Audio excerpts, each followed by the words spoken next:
শহরের একটা ডাস্টবিনের পাশে বাস করে এতিম দুই ভাই, মিনি আর বিনি।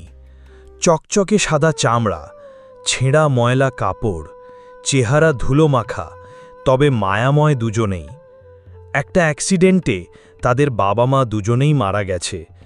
বনি দুদিন ধরে কিছুই খেতে পারেনি, তাই বিনি বসে বসে কাঁদছিল।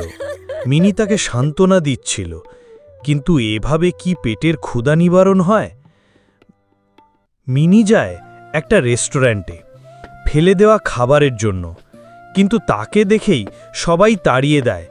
তারপর সে ভাবতে থাকে কি করা যায়। কোনো উপায় না পেয়ে সে একটা লোকের লাকেজ নিজের মাথায় উঠিয়ে নেয়। লোকটা মিনিকে 10 টাকা দেয়, কিন্তু 10 টাকায় তো কিছুই পাওয়া যায় না। তারপর মিনি একটা রাজমিস্ত্রির কাজে জয়েন করে।